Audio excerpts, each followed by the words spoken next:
I was 26 and burned out. The past 2 weeks had been nothing but deadlines, late nights, and back-to-back Zoom calls that made my head spin. Being a graphic designer sounds glamorous until you're cranking out branding proposals at 2 a.m. with a half-eaten protein bar as your dinner. So, that Saturday, October 14th, 2023, I decided to finally give myself a break. The Westridge Mall in Springfield, Ohio isn't the fanciest place, but it's familiar. Cozy in a weird suburban way. And the Chick-fil-A there? Comfort food central. Their waffle fries and spicy deluxe sandwich had become my guilty pleasure. It was busy, sure, but something about the chaos made it feel normal. I threw on a hoodie, jeans, and some sneakers. Nothing flashy. I didn't do my hair, didn't bother with makeup. I just wanted to blend in, eat my chicken sandwich in peace, and maybe walk around the mall a bit before heading home to binge-watch something brainless on Netflix. When I got there around 1:30 p.m., the food court was packed. Families, teenagers, the usual weekend crowd. I got in line, pulled out my phone, and started scrolling through Instagram stories. Everything felt ordinary, just another Saturday. Until it didn't. That's when I felt it. Someone standing just a little too close behind me. I shifted slightly, hoping he'd take the hint. He didn't. Instead, he leaned in. "Hey, you look like you could use a drink." My treat. His voice cut through the noise. I glanced up. Late 30s, maybe 40.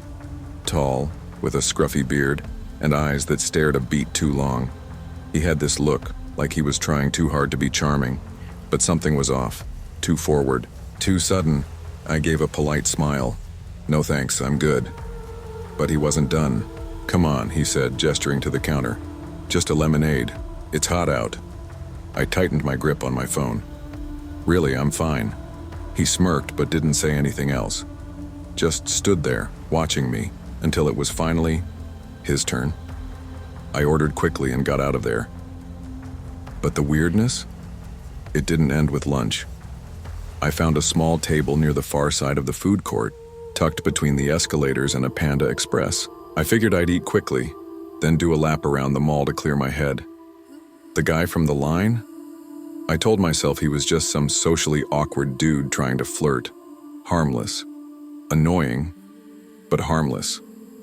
As I unwrapped my sandwich and took my first bite, I scanned the crowd. Habit, I guess. Years of living alone had taught me to always be aware of my surroundings. And there he was, across the food court, sitting alone on a bench, drink in hand, facing directly toward me. Not on his phone, not eating, just watching. My stomach tightened. I looked down, pretending not to notice, and pulled out my phone again. Texted my best friend. "Some dude from Chick-fil-A line is staring at me. Creepy vibes." She replied instantly, "Want me to call you?" I told her no. I didn't want to overreact. Maybe he just happened to sit there. Maybe I was being paranoid. Still, I couldn't shake the feeling. The kind of unease that creeps up your spine and sits heavy in your chest.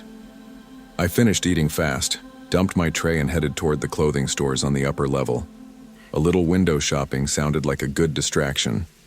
I stopped into Forever 21, browsed a few racks, then wandered into H&M. That's when I felt it again. That itch between my shoulders, that sense of being followed. I turned slowly. He was there, leaning against the railing just outside the store, arms crossed, still watching, still not pretending to do anything else. My heart thumped hard. This wasn't random. He was following me. I left the store and started walking faster, weaving through the crowd. I didn't want to cause a scene. Didn't want to run. Just wanted to lose him. I ducked into a Bath and Body Works, pretended to be interested in candles, waited, then peeked outside. He was gone. Relieved but still on edge, I decided it was time to leave. But getting to my car turned out to be the most dangerous part of all. The sun was warm as I stepped out into the parking lot. Cars gleamed under the autumn sky, and people moved about like everything was fine. Normal, safe. I hit the unlock button on my key fob and spotted my blue Honda Civic a few rows down. Just as I reached it, I heard the sound that made my blood run cold. "Hey, wait up!" I turned. It was him, jogging toward me, hand raised like we were old friends. Every instinct screamed at me to get in the car and lock the doors, but I was frozen. My mind raced with possible responses. Run? Scream? Pepper spray? "Hey, don't freak." "Out," he said, breathing a little heavy. "My car broke down. I saw you heading out and thought maybe you could give me a quick ride." His voice was casual, almost friendly. But his eyes? They had that same unsettling gleam. He stepped closer, too close, blocking my car door. "No, sorry," I said firmly, trying to stay calm. "I can't help you." He didn't move. "Just a few blocks. Not far. Come on. Be cool." I tightened my grip on the door handle. "Please, step back." Still, he didn't budge.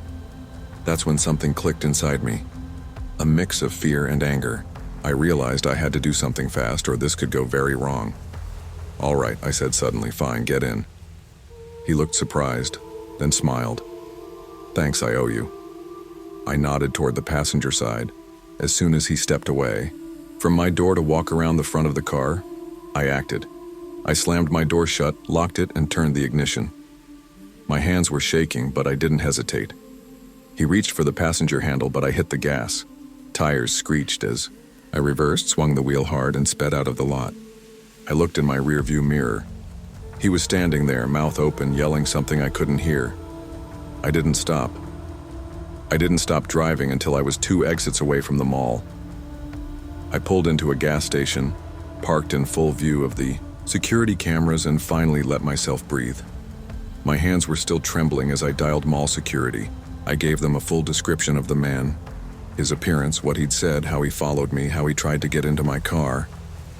They said they'd send someone to the food court to check the area, but when they called me back 20 minutes later, they said he was already gone. No sign of him. Vanished. They took down my information and advised me to file a police report. I did, though part of me felt like it wouldn't matter. No license plate, no name, no photo. Just a story that sounded more like a warning than a crime. But it was real. Every second of it. That night I couldn't sleep. Every time I closed my eyes, I saw his face. I kept thinking, what if I'd let him in the car? What if I'd hesitated a second longer? What was he really planning? I started double-checking the locks on my doors, avoiding crowded places, carrying pepper spray in my purse. It's wild how one normal afternoon can flip your whole sense of safety upside down. It's been months since that day, but I still can't walk into that Chick-fil-A without thinking about it. I've only gone back once and only with friends. No more solo mall trips, no more earbuds in public. People say Springfield is a safe town, and mostly it is. But safe doesn't mean invincible. I never saw that guy again. Not at the mall, not anywhere. Maybe he moved on. Maybe he found someone else who didn't say no. That's the part that haunts me. I used to roll my eyes when people said to trust your gut, but now I live by it. The moment something feels off, I listen. I don't care if it feels rude. I don't care if someone gets offended. Because that day, in the middle of a Chick-fil-A on a normal Saturday, I almost became a headline. And the only reason I didn't, I trusted myself and I acted.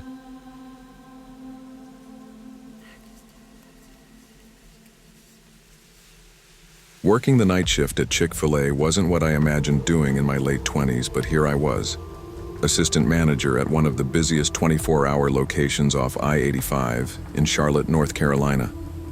It wasn't a glamorous job, but it paid well enough, and for the most part, I liked the structure of it. I worked 3 night closes a week, usually Tuesday through Thursday. The routine had become second nature. Post-rush cleanup, inventory, lock the coolers, secure the drive-thru, and head out by around 2:30 a.m. Late nights meant quiet. The hum of the refrigerators and the occasional thud of ice shifting in the machine were the only sounds once the last employee clocked out.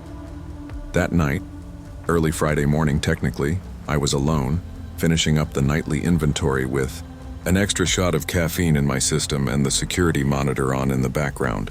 Summer in Charlotte doesn't cool down much after midnight, but I loved the peacefulness. Fewer customers. No screaming kids. No complicated orders. Just me, the fryers, and a to-do list. By 2:25 a.m. I was done. I packed up my laptop, grabbed my keys and purse from the office, and headed for the back door. I always left through the employee exit. Easier access to my car, fewer weirdos hanging around. When I pushed open the heavy metal door and stepped into the warm night, I noticed it immediately. There was a black SUV parked way too close to my silver Civic. At first, I thought maybe it was a late-night food delivery or someone sleeping off a long drive. Normal for our highway location. But then I saw them. 2 men, both in black hoodies. Both wearing ski masks. Ski masks in July. My heart dropped to my stomach. They weren't moving, just sitting there staring straight ahead. I froze, hand halfway to unlocking my car. My keys slipped from my fingers and hit the pavement with a soft jingle that sounded thunderous in the stillness. And then I ran. I slammed the employee door shut behind me, engaged the deadbolt, and staggered backward like something might bust through at any second. My breathing was already shaky, my hands trembling. I couldn't believe what I'd just seen. 2 masked men, waiting, watching. No doubt in my mind now they weren't there for waffle fries. I bolted straight to the office, heart racing like it wanted to escape my chest. My first instinct was to check the monitors. I clicked through. The camera feeds on the mounted screen above the desk. There it was, the black SUV idling next to my car. 2 figures inside, still waiting. One of them moved suddenly, and the headlights flicked on. I grabbed my phone, thumb fumbling, over the screen, dialed 911. 911, what's your emergency? I'm at Chick-fil-A off I-85 in Charlotte, our 24-hour location. I'm the manager. There are 2 men in a black SUV wearing ski masks. They parked next to my car. I think they're about to break in. Okay, stay on the line with me. Are you inside the building now? Yes, I locked the back door. I'm in the manager's office, please.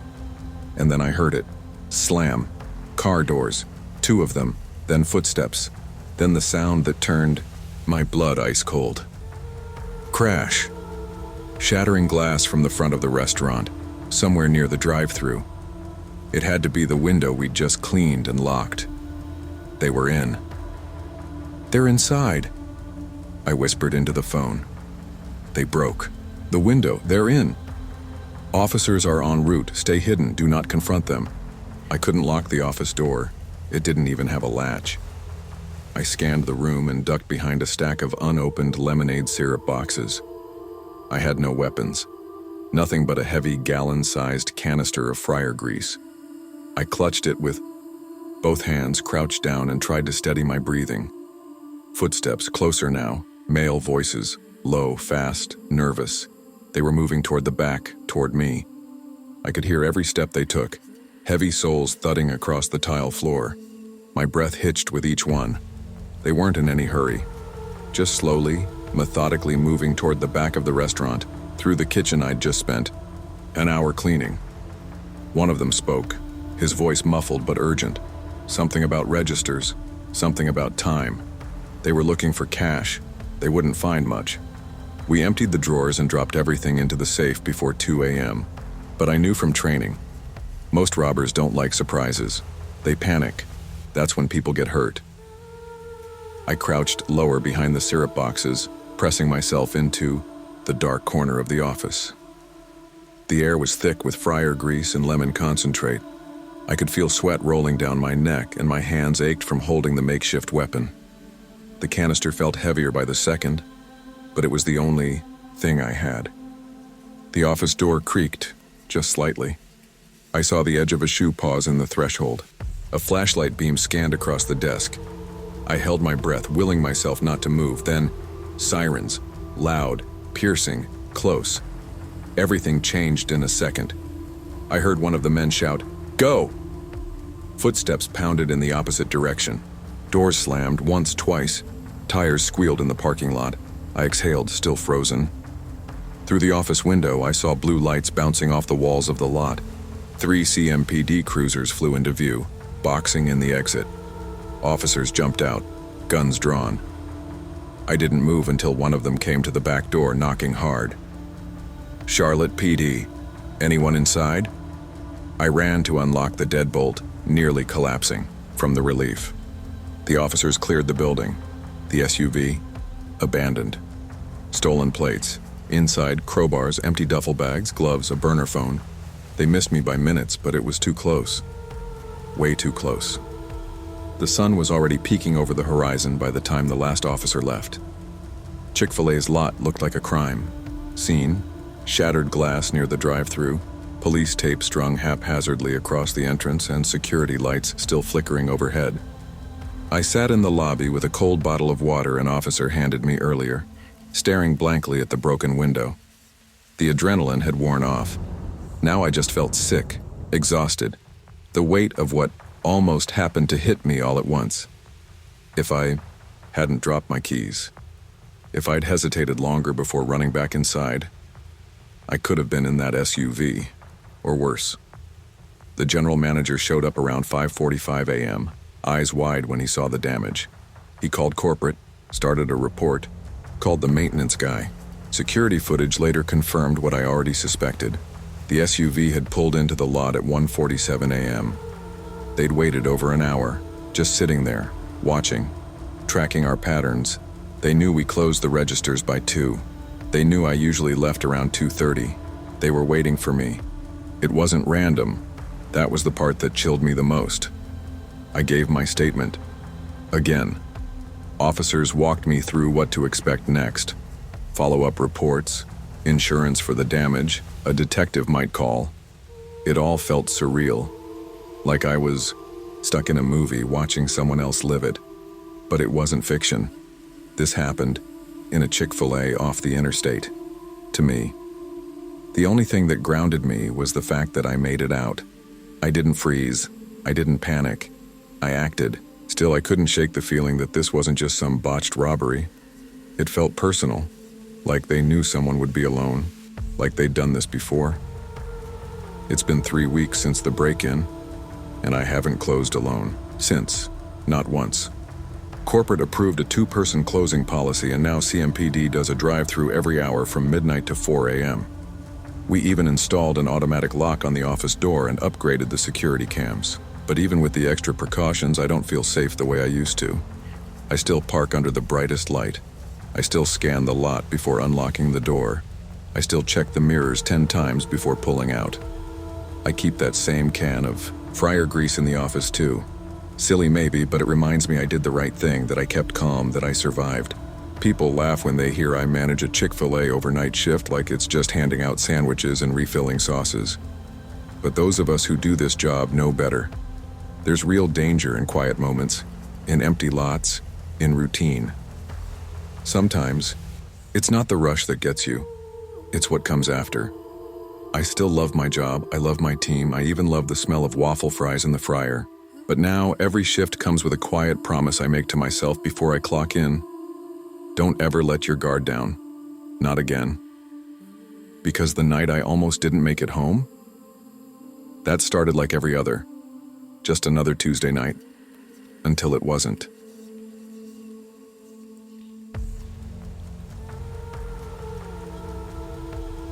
If you've never worked an overnight shift at a 24-hour Chick-fil-A in the middle of Atlanta, let me paint the picture for you.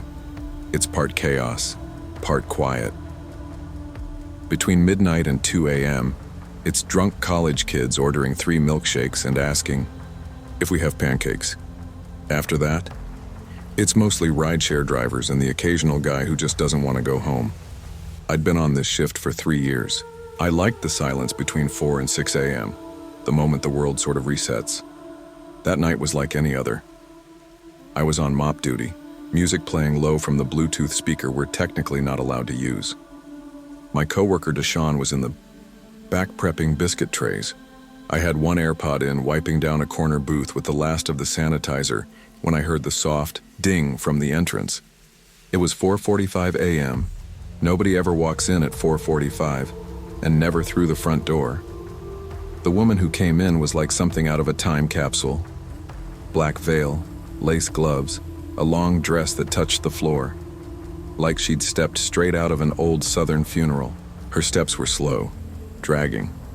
Her hands clutched a small paper booklet.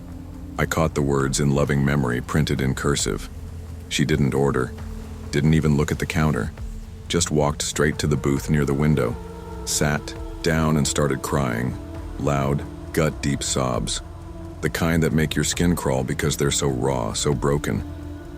I looked at Deshaun through the kitchen window. He gave me a, "You okay?" shrug. I nodded. We're trained for this kind of thing. Customer in distress. Bring them water, napkins, be present but not pushy. So I grabbed a cup and headed over. Before I could say a word, she grabbed my wrist. Her grip was stronger than I expected. Tight.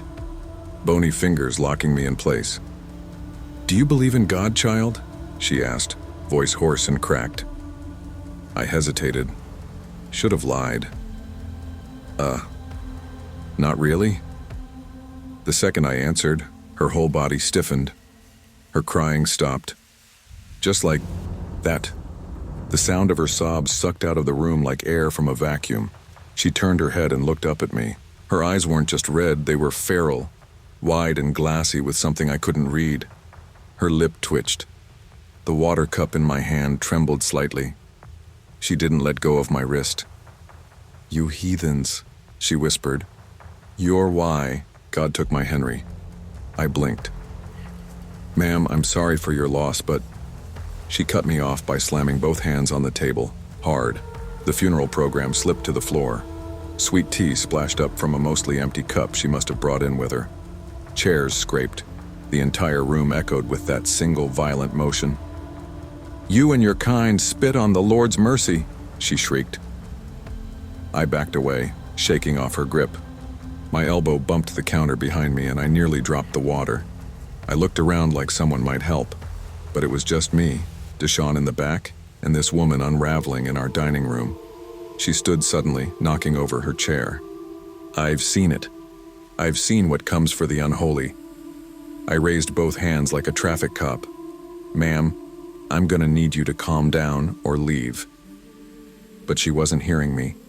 Her body trembled with some sort of deep, burning conviction. The air around her felt heavy, charged. "The wrath comes for you next." Her voice shook the windows. I bolted. Sprinting around the counter, I hit the lockdown button behind the register, standard protocol during a disturbance. The front, doors locked with a click. She ran to them, clawing at the handles like a trapped animal, nails screeching against the glass. I ducked behind the counter just in time to hear her whisper through the door, "I'll be back." With the fire. We called the cops right away. I was still behind the counter, hands pressed against my knees, trying to stop shaking. Deshaun stayed on the phone with 911 while I peeked over the counter edge. The woman was pacing outside, circling the restaurant in slow, angry steps. She pressed her face up against the glass again. I swear she was humming. Cops didn't show. Up for 25 minutes. By then she had disappeared. Not like vanished, just gone. No vehicle on camera, no direction of departure. Just gone. We gave our statements. They took copies of the security footage. I went home around 7 that morning with an icy ball in my stomach that didn't go away, even after a hot shower and 3 shots of espresso. The police followed up around noon. They'd found her. She was parked just a few spaces from our building. In a beat-up Mercury Grand Marquis, engine off, windows up. She was slumped over the wheel, funeral program still in her lap. In the passenger seat, a gallon jug of gasoline and a rusty .38 revolver. She had a list with her, just names, fast food locations, cities. Ours was circled in red. Turns out, Henry died in a car crash on I-75, 20 years ago. It was a freak accident involving a McDonald's delivery truck. Ever since, she'd convinced herself God was punishing the world for abandoning old ways. She'd been quietly showing up at fast food joints across Georgia and Alabama, threatening, rambling, leaving strange messages on receipts. Ours was the first time she'd gotten aggressive. That night stuck with me, not just because of the threat, but because of the way she looked at me, like I wasn't a person anymore, just some target in her divine war. We stopped letting people, Inside after midnight that same week. Word spread quickly. Employees from nearby locations started texting me, asking what really happened. Some claimed they'd seen her too.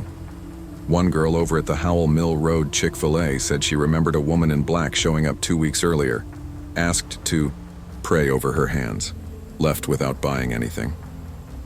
Corporate didn't say much publicly. They issued a statement about employee safety and mental health resources, but avoided mentioning the gun and gas. Our location quietly installed bulletproof glass at the front counter. We moved all dine-in traffic to drive-thru only after 11 p.m. Still, the damage was done. That sense of safe familiarity overnight workers depend on, gone. Deshaun requested a shift change, said he couldn't sleep right after that night. I don't blame him. I kept catching myself glancing over my shoulder during trash runs, walking to my car, wiping tables at 4 a.m. For a while, I kept replaying the moment she grabbed my wrist, the temperature of her hand, the smell of something sour and old and sweet, the way her voice flipped from grief to rage in a second flat. Some people said she was mentally ill, delusional, off her meds. Maybe. But to me, it felt like something deeper. Like the kind of pain that rots a person from the inside out.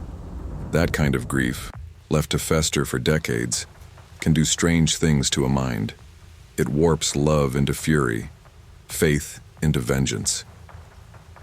That night reminded me how thin the line is between normal and not. Between, can I get extra sauce and I'll be back with fire? And how sometimes the people who seem most fragile are the ones carrying the heaviest darkness. I transferred to the morning shift about a month after it all happened. I don't close anymore, don't want to. Not after what I saw, what I felt. I need the sun. I need noise and people and movement. I need the sound of toddlers crying over spilled milkshakes and moms apologizing for their kids yelling about nuggets at 9 a.m. Normal chaos. The kind that doesn't stare you dead in the eye and call you a heathen. The location's different. Now, we've got stricter policies, more cameras, a new night manager, but I still think about her sometimes, especially when I wipe down the front windows. There's a faint smudge we've never been able to get off, right where her face pressed against the glass. They say she was taken in for psychiatric evaluation, that they're trying to get her long-term help. But every now and then when I open early and the sky's still dim, I glance out at the lot. And I swear, for a split second, I see a black dress near the far end.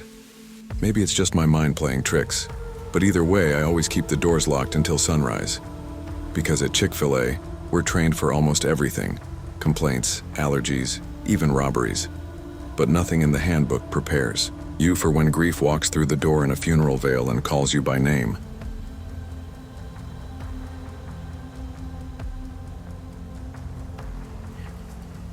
It was late 2022 when I picked up the overnight shift at a 24-hour Chick-fil-A just off Highway 85 in Georgia.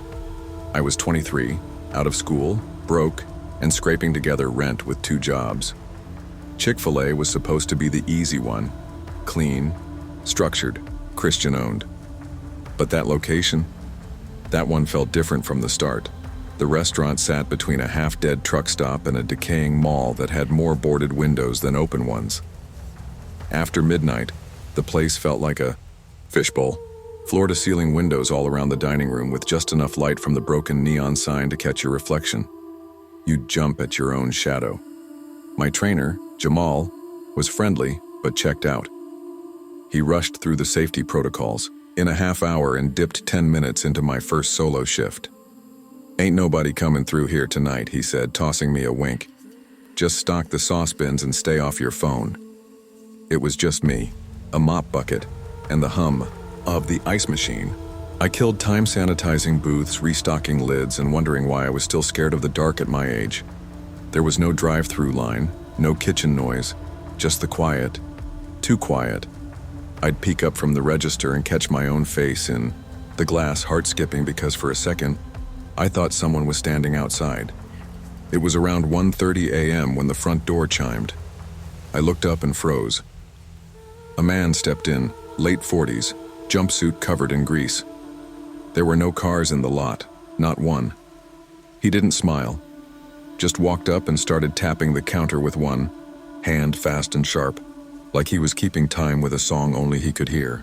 "Y'all got that secret menu?" he asked. I blinked. We serve the regular menu all night, sir." He leaned in, too close. His breath was gasoline and mint gum. "Nah," he said, lips curling. "I mean the real menu." There was something in his eyes. Not anger, just too much energy. Like he was wide awake while the rest of the world slept. I gave the practiced smile we're trained for and repeated the usual. "We've got our full menu available, sir. No secret items." He didn't blink, just stared like he was trying to decide something. Then he left. Didn't say another word, just turned and walked out. I stood there for a full minute, waiting for the nerves in my stomach to settle. Weird? Sure. But night shifts come with weird. Drunks, sleepwalkers, tweakers. You learn to roll with it. But 20 minutes later, the door chimed again. Same guy. This time, fists clenched. "My order's wrong," he snapped. My body went cold. I hadn't rung him up. I knew that. There wasn't even a ticket in the system. I opened my mouth to explain, but he cut me off. "You trying to mess with me?" he barked. His voice was lower now, slower, measured, like he was holding something back. Sir, I don't have an order for you. I can take it now if you'd like." He slammed both palms on the counter so hard the napkin holder jumped. Then he leaned over, practically nose to nose. "You're one of them, ain't you?" My stomach dropped. "I don't know what you mean." "You know what I'm talking about," he whispered. "You hide in the sauce." I didn't respond. I stepped back, hit the panic button behind the register, and kept eye contact like Jamal said, calm, polite, neutral. He walked out again, but this time he circled around to the drive-thru window. I heard the first bang, flat hand slapping glass, then another, harder. He was yelling now about purifying the oil and cleansing the kitchen. That's when I ducked into the walk-in freezer. Phone shaking in my hands, I called 911. The cold hit me like a slap. My shirt was damp from sweat and fryer heat, and the freezer turned that into an instant chill. I huddled between boxes of frozen nuggets and the prep cart, my breath fogging up the inside of the door window. The police dispatcher answered on the second ring. I gave the address, the man's description, told her he was outside smashing the drive-thru window and muttering threats. She asked if I was safe. "Right now, yeah," I whispered, "but I think he's trying to get inside." Then I heard it, glass shattering. My heart jumped into my throat. I slapped my palm over my mouth to keep quiet. The vent above the freezer fan carried sound like a speaker system. I heard him, inside now. Slow, heavy steps, something metal dragging along tile. His voice, soft and rhythmic. "Saw what you were hiding," he muttered. "Little lies, little sins. Burn it clean." I crouched lower. There was a loud crash. Sounded like a tray rack tipping over. Then silence. A long one. That kind of silence that makes you feel like something is waiting just outside the door. The dispatcher said officers were 3 minutes away. I had never known 3 minutes to feel so long. Then, footsteps. Closer, slower, muffled voices. 2 people now. The men's room door opened, then shut. Then water running. Then nothing. I sat there another minute. Then I heard sirens, fast, coming from both ends of the highway. When I cracked the freezer door, I saw red and blue lights reflecting off the lobby glass. The cops burst in just seconds later. They found him in the women's restroom. He'd locked himself in, trying to flush a stack of our employee schedules down the toilet. They cuffed him without a fight. Just sat him down on the lobby floor. His hands were raw, probably from the glass, and he was muttering nonsense about sacred sauce codes and hidden recipes of judgment. He didn't have ID, just a plastic bag with receipts, gas station mints, and a Chick-fil-A name badge from a location 3 states away. Not our name, not any employee we knew. They cleared the bathrooms, Found the destroyed schedule printouts, a Sharpie, and a half-empty bottle of lighter fluid tucked inside a cleaning caddy. Lighter fluid. He'd been inside the store with lighter fluid, and I'd been hiding in a room full of frozen food and cardboard boxes. It took everything in me not to throw up. Cops asked me 100 questions. I answered what I could. Mostly, I just kept replaying the sound of him tapping the counter, that weird rhythm, that off-key humming I'd barely registered until I was hiding in the freezer. Later, they told me he'd been stalking an overnight worker from a different Chick-fil-A, followed her from one store to the next after she switched locations. When she quit, he just kept showing up. They think he confused me for her. We reviewed the security tapes. He was already watching the building from across the street at midnight. 2 hours, just standing there. The company paid to replace the drive-thru glass and beefed up nighttime procedures. Fryers were now kept running at full heat overnight. New code words were added to the call-in checklist for emergencies, just in case. I only work mornings now. I transferred to a new location, closer to home, busier, brighter. The kind with a kids' play area and regular customers who know your name and tip extra during holidays. But I still think about that night. I think about how I almost brushed it off. About the way his fingers twitched when he asked for the real menu. About how fast things turned from weird to dangerous. People assume overnight fast food is boring.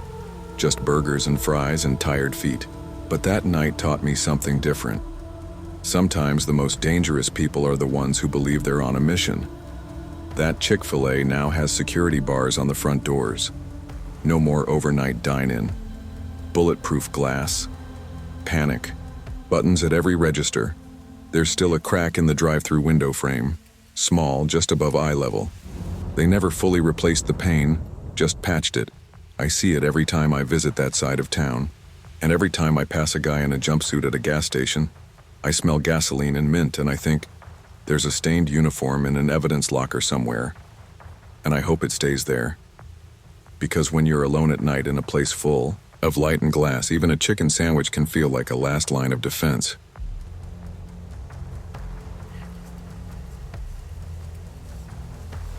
I've been working the closing shift at the 24-hour Chick-fil-A off Poplar Avenue in Memphis since the end of 2020. It's not glamorous, but the pay's decent and management trusts me. We don't get many customers after midnight, mostly rideshare drivers, night shift nurses, and the occasional drunk college kid. I know the rhythm of the night. Wipe down trays, stock sauces, prep for breakfast by 4 a.m. My usual crew included Marcus, our weekend night security guy, 6'4", ex-college linebacker, a gentle giant with a low tolerance for nonsense, and Kayla, a senior in nursing school who worked the register and drive-thru. That night, it was just Marcus and me. Kayla called out sick, which was already throwing off the balance. It was a weirdly quiet night. A few nugget runs, one DoorDasher, and a lady who ordered a milkshake and sat in the corner booth for an hour staring into nothing. Around 1:30 a.m., I wiped down the sauce dispensers and told Marcus we'd probably be dead until breakfast. He nodded, half watching the security feed. I didn't see him walk up. I just heard the door slam open like the start of a bar fight. The guy was massive, built like a diesel engine, maybe 6'2", covered in grease with oil-stained overalls and steel-toe boots. He stomped up to the counter, breathing heavy, his face bright red. He smelled like a mix of bourbon, gas fumes, and sweat. Then he pointed at me, his hand shaking. "You're the one she's been texting." I blinked. "I'm sorry?" He jabbed his finger again. "Amanda, don't act dumb. She said you work here. You her little chicken boy?" Before I could react, Marcus stepped between us, hands up. "Sir, you need to leave." The man didn't listen. He let out a roar and flipped the table nearest him. Sweet tea and waffle fries went flying across the tile. Trays clattered. The milkshake lady bolted. I was frozen for a second, heart hammering. He kept yelling, "You think you can ruin my family over some damn nuggets?" "Huh?" Marcus told me to call 911. I fumbled for my phone, trying to stay calm, trying not to look like I was scared, out of my mind. Marcus stepped forward again, firm but measured. "Sir, you need to step outside right now or the police..." That's when the guy pulled out a box cutter. Quick, like it had been waiting in his boot for something exactly like this. He slashed. Marcus dodged back, but not fast enough. The blade caught his forearm, tearing through his uniform shirt. Blood spilled fast, dripping onto the tile and smearing across the floor as Marcus backed away. I didn't think, I just ran. I sprinted toward the back hallway leading to the drive-thru window. I could hear him coming, his boots slamming against the floor, shouting something about judgment, about homewreckers and God's fury. I yanked open the drive-thru door and practically dove outside, apron flapping. My heart was pounding so loud it drowned out everything else. Then I felt a yank on my back. My apron caught. He had it. I stumbled, twisted out of it, and fell into the parking lot, skinning my knee. I scrambled backward, looking for anything, someone, a car, something. He was lunging at me, box cutter gleaming under the parking lot lights, screaming incoherently. Then, screech, headlights, tires, a loud, sick thud. A Lyft driver, some poor guy just trying to pick up an order, clipped him going 25. The man rolled up on the hood and crumpled onto the asphalt, groaning. The driver jumped out, stunned. What the hell just happened? I was too shaken to speak. Marcus came stumbling out with his arm wrapped in a towel, shouting for someone to call the cops. The guy tried to crawl, still muttering about cheating, chicken slingers, and how the truth was in the sauces. When police arrived, they cuffed him right there in the lot. EMTs patched up Marcus. The driver gave a statement, still shaken. When the police searched him, they found 37 missed calls to a woman named Amanda, a folded-up piece of paper with 6 names, mine, Marcus's, and a few others from our day shift. Our Chick-fil-A location pinned on his phone, tracked for 3 weeks. The craziest part? Amanda wasn't making it up. She had been cheating, but not with me. It was our day shift manager, Terrence. That guy had been slick-talking his way through half the staff for months. Corporate shut us down for a day to clean up, repair damage, and install new panic buttons. Marcus got 12 stitches and a gift card that barely covered his gas. As for me, I moved to the lunch shift. No more 1:45 a.m. accusations, no more blood on the tile. But I still flinch when the front door swings open too fast. Because at Chick-fil-A, the real danger sometimes isn't the fryer or the food. It's the unhinged stranger who thinks vengeance is served with a side of waffle fries. And somewhere in Tennessee, a divorce lawyer probably tells this story every time he orders a spicy deluxe.